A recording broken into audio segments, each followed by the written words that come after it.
Imagine waking up one morning to find that the sprawling, highly efficient industrial factory you run your entire life has just been completely altered overnight. Oh, yeah, like a total renovation. Exactly. Half the workforce is just gone.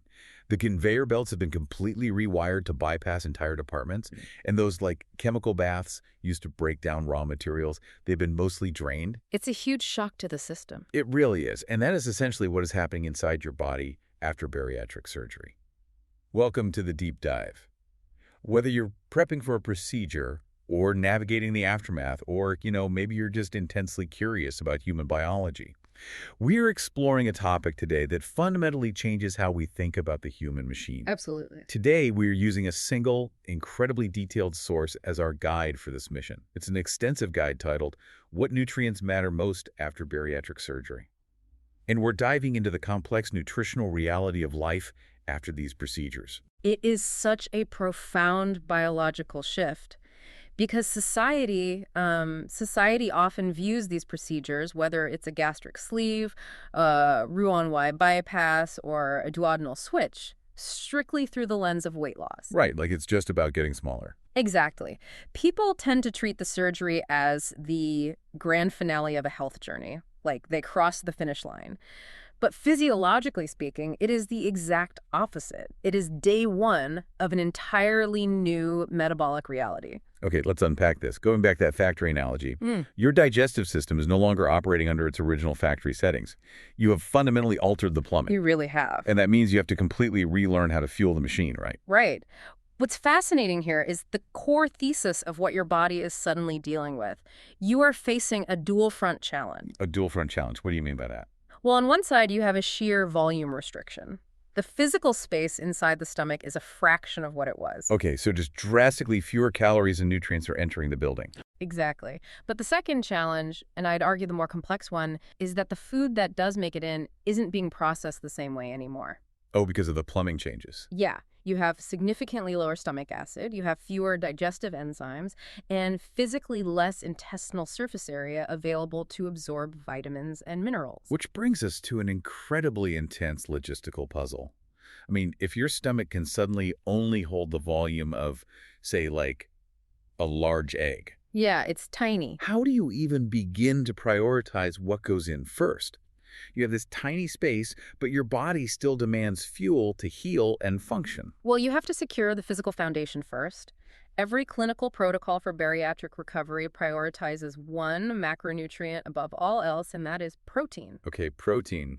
How much are we talking about here? We are talking about a strict requirement of 60 to 100 grams of protein every single day. Whoa. Yeah, and that depends on your specific procedure and body type, but it's a lot. I'm doing the math on that right now, and I have to push back a little. If my stomach is sending I'm totally full signals to my brain after just 3 or 4 bites of food, 100 grams of protein sounds physically impossible. It's like trying to pack for a month-long trip using a tiny, under-the-seat carry-on suitcase. That's a perfect way to look at it. Right. Because if you don't put the biggest, most rigid items in first, nothing else is going to fit. Exactly. And that spatial constraint forces a total shift in how you build a meal. The source makes this super clear. You have to eat your protein first.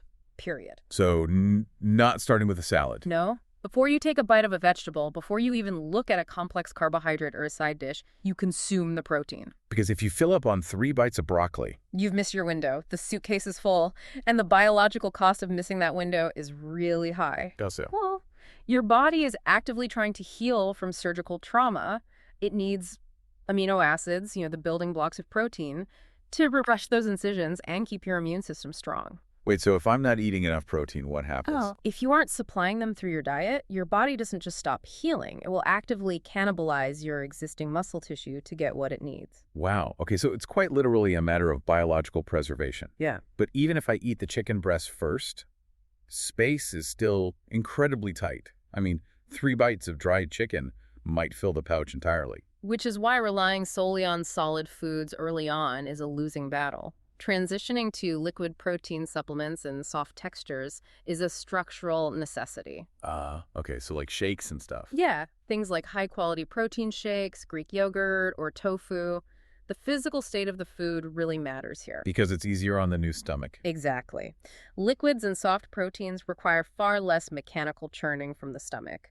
They slip through the new plumbing much easier, meaning they don't take up the same amount of real estate. Or cause the same level of discomfort as, like, dense, dry meats. Right. They are much gentler on a healing stomach. So getting enough protein is essentially a mechanical constraint. You've packed the suitcase with the essentials. But as we look at the broader nutritional picture in the guide, we kind of hit an invisible wall. We do. We move from a mechanical issue to a deep-level chemistry issue. Yeah, let's talk about the absolute crisis happening with vitamin B12 and iron. This is where the structural changes to your digestive tract really show their consequences. Traditional digestion completely breaks down for these two specific micronutrients. Let's look at B12 first. Okay, lay it on me. Because of the missing biological tools, your body suddenly demands a massive amount of B12 just to maintain baseline cellular function. The guide says usually 350 to 500 micrograms daily, if not more. That sounds like a lot. It is. But you cannot simply swallow a standard drugstore B12 pill or eat a steak and expect your bloodstream to receive it. Wait, why not? If the B12 is physically in the food passing through my system, why is my body just ignoring it? It comes down to a very specific and honestly brilliant biological mechanism that the surgery disrupts. Okay, I'm listening. Normally, your stomach produces a specialized protein called intrinsic factor. Think of intrinsic factor as a biological catcher's mitt. That catcher's mitt, I like that. Yeah. When you eat food containing B12, the vitamin is tightly bound to the food's proteins. First, you need a high volume of strong stomach acid to separate the B12 from the food. Gotcha, so the acid frees it up. Right. Once it's floating free, that catcher's mitt, the intrinsic factor, grabs onto the B12 molecule and safely escorts it down to the lower intestines where it can actually be absorbed. But because the stomach is now so much smaller, the acid production just plummets. Yes. You don't have the acid to cleave the B12 from the food, and more importantly, you're producing only a tiny fraction of the intrinsic factor. So no acid and no catcher's mitt. Exactly. Without the acid, the B12 stays trapped. Without the catcher's mitt, even free-floating B12 has no escort. It just passes entirely through your digestive tract unused. That is wild.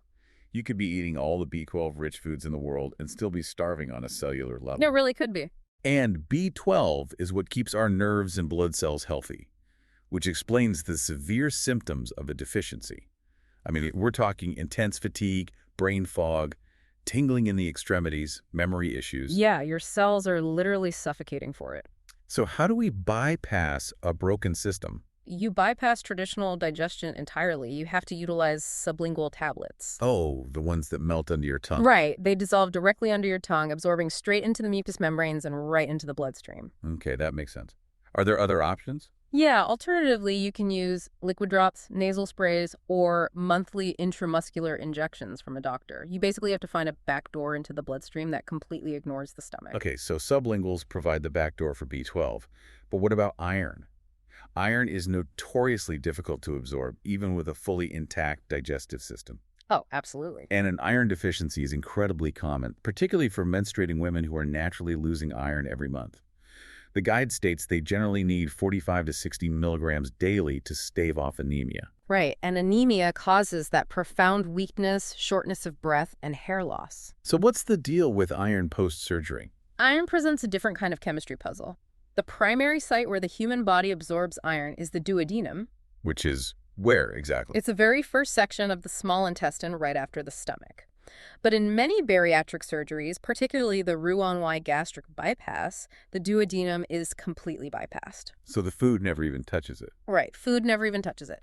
Plus, iron, much like B12, heavily relies on a highly acidic stomach environment to convert into a molecular state that the body can readily absorb. So you have less acid to prep the iron, and you've literally removed the main doorway it usually uses to enter the body. Precisely. Which means you need a chemical hack to force the absorption lower down in the intestines. A chemical hack, do tell. You have to pair your iron with vitamin C. Oh, really? Like orange juice? Yes. Consuming iron alongside a glass of orange juice or a vitamin C supplement acts as a chemical chaperone. Okay, how does that work? The ascorbic acid artificially creates the highly acidic microenvironment needed to prep the iron molecule. That allows it to slip through the intestinal wall further down the line. All right, I'm mentally building my daily regimen here. I've got my protein shakes to solve the space issue, my sublingual B12 under my tongue, my iron pill taken with my orange juice. Sounds like a solid start. But here's where it gets really interesting. This was a major conflict in the source material. Oh, the scheduling. Yes, because if I have a dozen different supplements I need to take every day, human nature says I'm just going to throw them all in my hand, swallow them at 8 a.m., and be done with it. But I can't do that, can I? You absolutely cannot. The world of micronutrients is highly competitive. Competitive, like they fight. Basically, there are combinations of minerals that are essentially bad roommates. They are biological rivals. If you put them into the digestive tract at the same time, they will fight each other for absorption. I've heard this described as a supplement traffic jam. But it's more aggressive than that, isn't it? It's not just cars waiting in line. Yeah. No, it's more like a competitive sport. Calcium and iron are the most notorious rivals here. They don't just get stuck in traffic, they are fighting for the exact same cellular doorway into your bloodstream. And who wins? Calcium. Calcium is a biological heavyweight. If calcium and iron arrive at the intestinal wall at the same time, calcium will physically shoulder iron out of the way every single time. Ouch, poor iron. Yeah, the calcium gets absorbed and the iron gets blocked and passed right out of the body.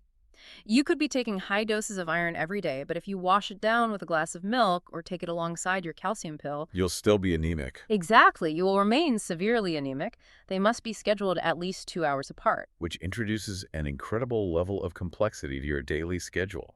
Because calcium isn't a one-and-done pill either, is it? Not at all. Bariatric patients require 1,200 to 1,500 milligrams of calcium daily for bone health. Wow, that's a lot. Why so much? The surgery accelerates the natural bone density loss we all face, but the body has a hard limit on what it can process at one time. Right. I always picture this mechanism like a very strict nightclub bouncer working the door of your bloodstream. That's a highly accurate way to visualize it. The bouncer has a strict occupancy limit of about 500 to 600 milligrams of calcium at any given time. Yeah. If you try to take a massive 1,500 milligram dose all at once just to save time, the bouncer only lets the first 500 milligrams into the club. Yeah. The remaining 1,000 milligrams are turned away at the door. Scent packing. Exactly. They pass right through your system unused.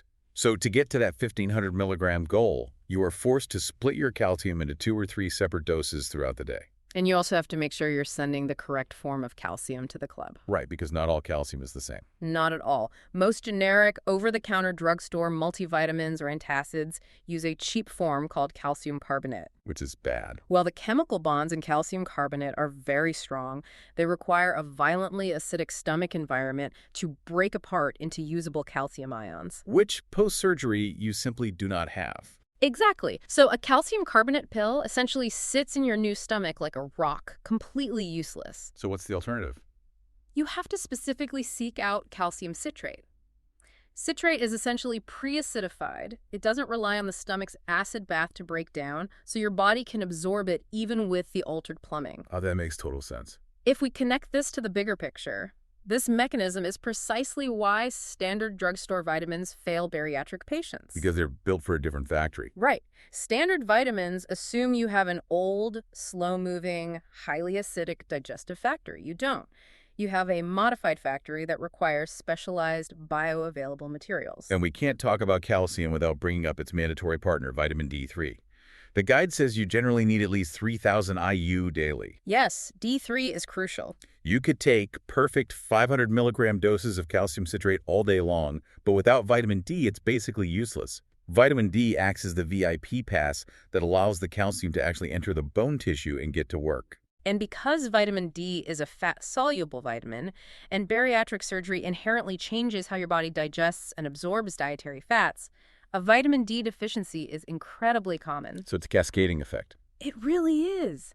If fat absorption drops, vitamin D drops. If vitamin D drops, calcium absorption drops.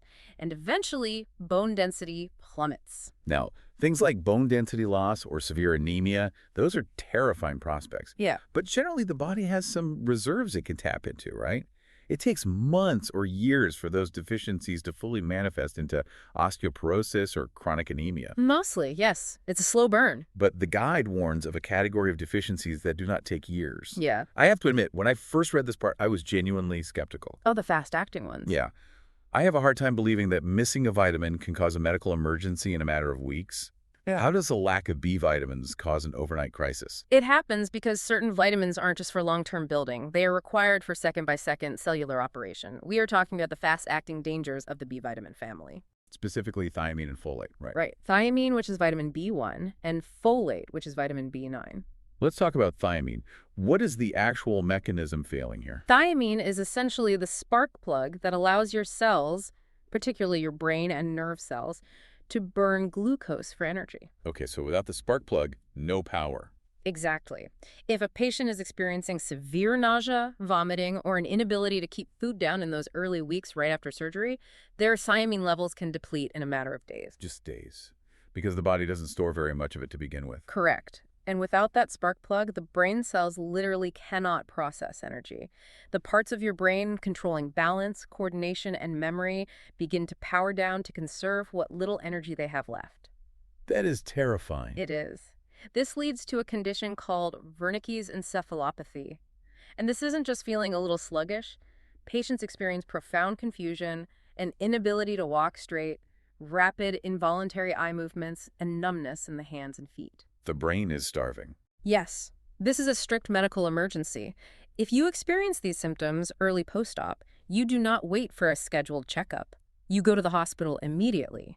That completely changes the perspective. It's not just about, being healthy in the long term. It's about keeping the lights on in the nervous system right now. Exactly. And then there is folate, vitamin B9. The requirement is usually 400 to 800 micrograms daily.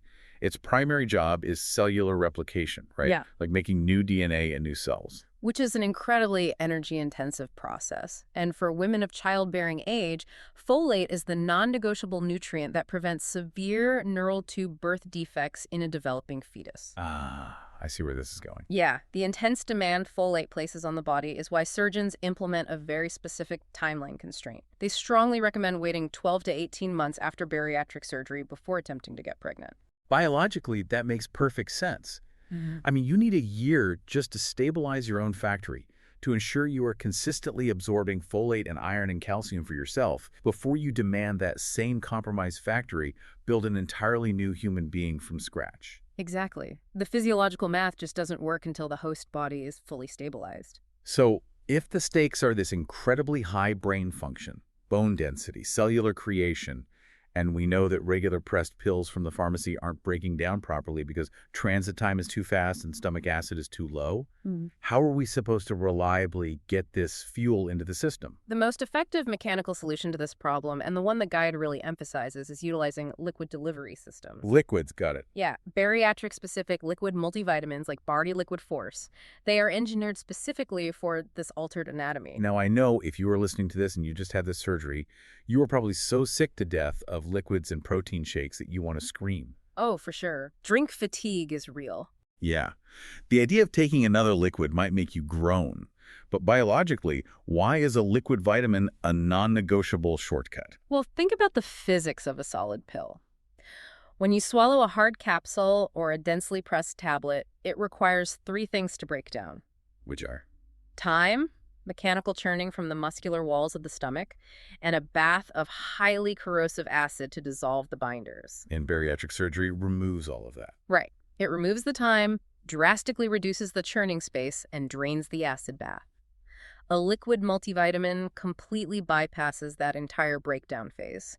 The nutrients are already suspended in a bioavailable format. Also, the second it goes in. The second that liquid hits your intestinal tract, it is ready to be absorbed. It's essentially pre-digested. Yeah. You are handing the factory finished, usable materials instead of making it break down raw or with broken tools. That's a great way to frame it. And practically speaking, it removes a massive psychological burden. Oh, totally. Patients no longer face the daily dread of trying to choke down handfuls of horse pill-sized vitamins on a stomach that is still tender, swollen, and the size of an egg. It streamlines the physical act of getting the nutrients in. But even with a streamlined routine, the body will sound alarms if the factory starts running short on supplies. We're talking about symptoms like unusual Crushing fatigue, hair thinning or falling out in clumps, brittle nails, persistent brain fog, or noticing that a minor paper cut is suddenly taking 3 weeks to heal. This raises an important question, though. What's that? How do you ensure you never reach the point where those physical alarms start sounding? Because treating a severe deficiency is vastly more difficult than preventing one. So what's the trick? The key here is that consistency is infinitely more important than perfection. Missing a dose here and there quickly snowballs. The most effective strategy neurologically is to tie your new, complex supplement routine to an existing, deeply ingrained habit. Oh, habit stacking. Exactly. You don't rely on sheer willpower to remember your calcium at 2.0 p.m. Willpower fades. Instead, you link the new behavior to a strong, well-worn neural pathway. Give me an example. You take your morning liquid vitamin the moment you finish brushing your teeth. Or you take your afternoon calcium while you wait for the dog to come back inside. You anchor the new habit to an old one. And you keep the supplements highly visible on the counter, not tucked away in a dark pantry. Out of sight, out of mind, right? Precisely. But there is a crucial point we have to make here. Yeah. You cannot rely solely on the I feel fine metric. No, you really can't. Just because your hair isn't falling out today doesn't mean your bone density or your iron stores are where they need to be. The internal reserves hide the damage until it's critical. That is why the blood work schedule is an absolute non-negotiable part of this journey. The standard medical protocol is relentless for a reason. You need comprehensive lab panels every 3 to 6 months for that entire first year post-surgery. And after that? After that, it is at least annually for the rest of your life. Wow. They need to check everything. Right? Complete blood count, iron studies, B12, folate, vitamin D, calcium, magnesium, zinc, thiamine. They check the whole board. Because some of these deficiencies, particularly the fat-soluble vitamins and bone minerals, they do not cause obvious outward symptoms until the depletion is severe. Routine blood work acts as the early warning radar for your new factory. Catching it early. Exactly. It catches the subtle drops in iron or vitamin D long before you ever feel fatigued or weak. So what does this all mean? If you are listening to this and feeling a little overwhelmed by the intricate scheduling, the competing chemistries, and the sheer amount of nutritional Tetris you have to play every single day, please remember to be gentle with yourself. It's a lot to take in. It really is. Adjusting to a completely rewired physiological reality takes time. You are going to have days where you forget a dose. You're going to have weeks where hitting 100 grams of protein feels like climbing Mount Everest. But every single time you choose to eat your protein first, every time you take that liquid vitamin, you are taking a vital step toward thriving in this new machine. If we look at this from a broader perspective, it reveals something deeply profound about human biology. Think about the sheer, quiet intelligence of the human body. Yeah, it's incredible. By simply altering the physical plumbing of your stomach, by creating a smaller pouch or rerouting an intestine, we fundamentally rewrite how your body interacts with the physical world at a microscopic level. It changes everything. It really does. It changes the electrical charge needed for an iron molecule to bond. It alters the pathways a calcium ion uses to travel. It really begs the question, if changing the stomach's plumbing reveals all these hidden, complex chemical dependencies, what other invisible, deeply balanced chemical processes are happening inside you right now? Wow. What intricate mechanisms are keeping you alive, maintaining your body heat, and building your cells without you ever having to consciously ask them to? That is a wild thought to leave on. The internal factory is always running, adjusting, and fighting for us, even when we aren't looking at the blueprints. To everyone listening, thank you for joining us on this deep dive today. Keep paying attention to your incredible body, keep asking questions, and stay curious. We will see you next time.